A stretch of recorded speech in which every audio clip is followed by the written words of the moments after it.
Bismillahirrahmanirrahim. Hi, I'm Sina Saleh from STEM Ismailia, grade 12. Today I'm going to talk about the center of gravity. Okay, first, every rigid body has a center of gravity. This center of gravity is important to state its equilibrium state. Okay, so here, if we are going to represent what is the center of gravity, when we deal with a rigid object, the forces that we are going to consider is gravitational force.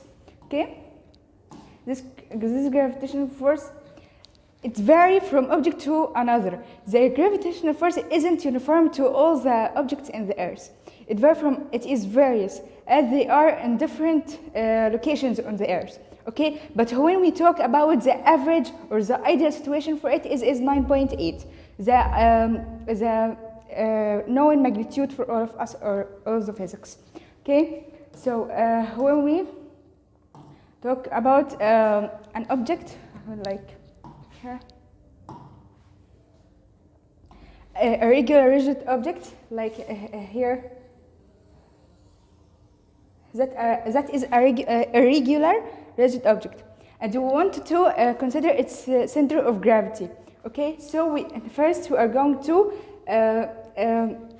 specify 3 different points on the object itself, like that point, and that point. Okay, each point has x or y if we consider it on an x-axis like that. Okay, and here that is x1, y1, and here x, y, here x, y. Okay, here if we are going to specify the center of gravity for that rigid object, okay, we have to if we are going to make it practically, so we can take like a line from here and the line from here, the line from here. Here, the intercept of the 3 lines is the center of gravity of that rigid object. Okay, so we can locate the center of gravity in the real life of any irregular rigid object and to know its point of equilibrium. Okay, so that's it. So if we are going to continue, the center of gravity is like the center of mass. Okay, from that that law m1 x1, but here we put x as we are going to talk more about the torque. Here we are going to consider the torque more. Okay, so we are going to take the x-axis with us because here we are dealing with the x-axis, not the y. Okay, to deal with the equilibrium of the rigid body. Okay, so here is like we said from minutes ago, if I have a regular rigid object and divide it to 3 masses and or particles, and I have specified the x and y of it, and after I have made the intercepts of these 3 points, okay, it is the center of gravity. The center of gravity coincides with the center of mass. So if we are going to talk about the center of gravity, like here, we are going to say the center of gravity is equals like the center of mass. The center of mass equals what? Center of mass equals m1 x1 plus m2 x2 plus over m1 plus m2 plus. Okay, here we are talking about the center of gravity, so are going to be multiply g, that equal 9.8. So here is the mass of the law of the center of mass. Okay,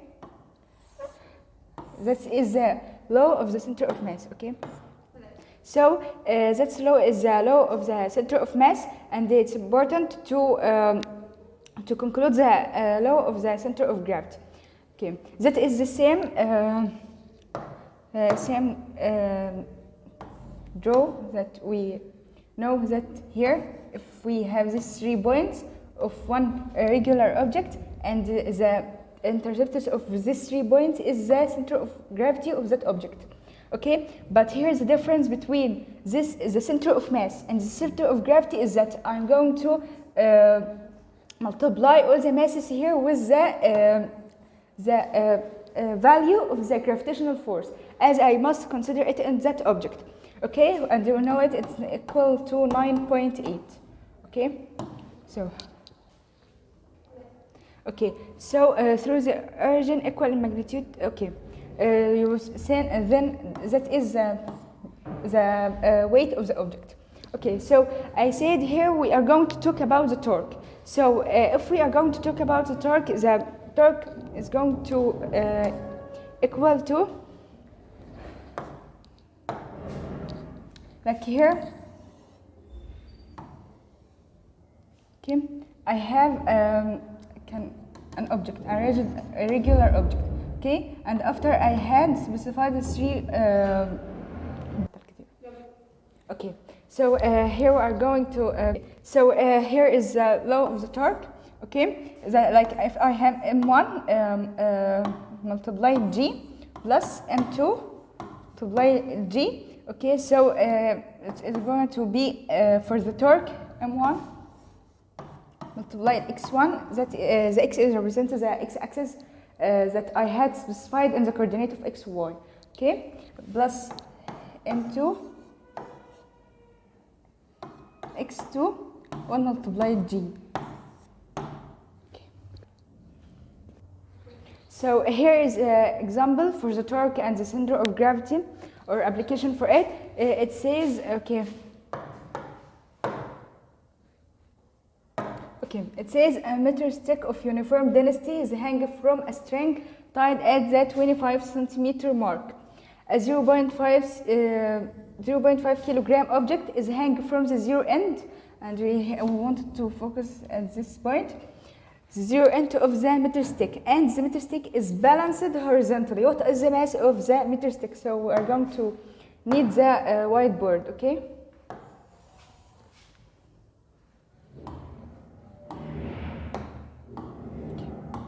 So it says I have a string that is tied, okay, at that 25 centimeter. Okay, and it balanced horizontally, meaning balanced horizontally that the 25 centimeter is the center of gravity of that string. Okay, so here, we can conclude that the string is 50 centimeter old. Okay. So it says it is tied at the zero end. So here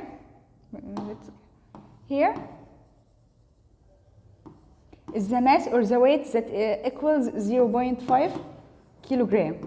Okay, and he said the meter stick that is tied on the other side. I wanted to know what is its mass equal. Okay, the mass of the torque says if this system is at equilibrium and it balanced horizontally. Balanced horizontally means it's equilibrium. So we are going to apply the equation that says, okay, the mass, okay, multiply x, the x here is the 25 centimeter multiply x, okay, mass 1 multiply x1 equal the mass 2 multiply x2. Okay, as if we go to like the resolution of forces, but here in the torque, the m1 multiplied x1 minus m2 multiplied x2 equal 0. That is equilibrium. At equilibrium. Okay. So here I have mass 1 equals, okay. Here I have mass 1 equals 0.5 kilogram. Multiply, like it said in the question, 25 centimeter. And I said all the string is 50 minus 25 is 25 centimeter, as it is tied and balanced horizontally. That means that is the center of gravity. Multiply the m2 that I want us to know the mass. So m2 is going to be equal, okay, 0.5 multiply 25 over 25 equals 0.5 5 kilogram. And that's it.